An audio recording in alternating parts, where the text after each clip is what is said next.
అయితే మేడం కేటీఆర్ గారి గురించి ఎలక్షన్స్లలో చాలా వరకు ఏంటంటే అంటే మాగంటి ఫ్యామిలీని వాడుకుంటున్నారని చెప్పేసి తన స్వార్థం కోసం మాగంటి ఫ్యామిలీని బలి చేస్తున్నారని చెప్పేసి ఎలక్షన్స్ అయిపోయిన తర్వాత వారి తొట్టు అంటే వారికి అంత ప్రాధాన్యత ఇవ్వారని చెప్పేసి చాలా వరకు కామెంట్లు చేయడం అనేది జరిగింది మేడం. సో అప్పుడు కేటీఆర్ ఎట్లా ఉండేనో ఇప్పటికీ కేటీఆర్ ఆ విధంగానే ఉన్నారనుకోవచ్చు.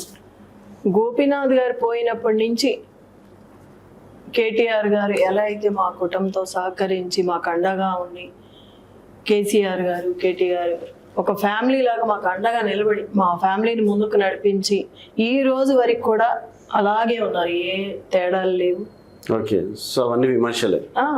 రాజకీయాల్లో సహజమే, ఏదో ఒకటి అనాలి మేడం, అంటూనే ఉంటారే, మనం పట్టించుకోకూడదు. మాకు తెలుసు కదా, అవును, చూసే కార్యకర్తలకు కూడా తెలుస్తుంది మేము ఎలా ఉన్నామని.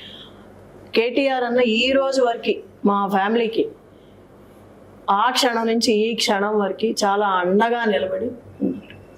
అండ్ ఈ మాజీ మంత్రి వర్యులు శ్రీనివాస్ యాదవ్ అన్న కూడా ఇప్పుడు వరకు చాలా సహకరించి మాతో చాలా చూసుకుంటున్నారు. గోపీనాథ్ గారితో కలిసి నడిచిన టీం మొత్తం.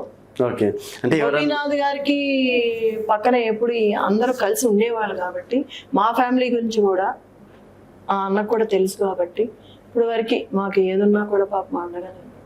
ఓకే మేడం, సో మిమ్మల్ని ఇంటర్వ్యూకి ముందు ఆ చైర్లో కూర్చోమంటే లేదు పక్క చైర్లోనే కూర్చోవాలన్నారు.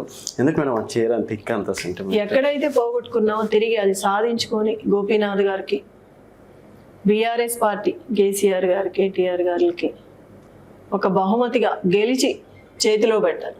అప్పుడు గోపీనాథ్ గారు ఏ ఆశయాలు అయితే అనుకున్నామో కేసీఆర్ గారి అండతో ఇక్కడ వరకు రాగలిగాను కాబట్టి, బీఆర్ఎస్ పార్టీ అంతా మాకు అండగా ఉంది కాబట్టి బీఆర్ఎస్ పార్టీ జూబ్లీస్ నియోజకవర్గం తరఫున ఒక గిఫ్ట్గా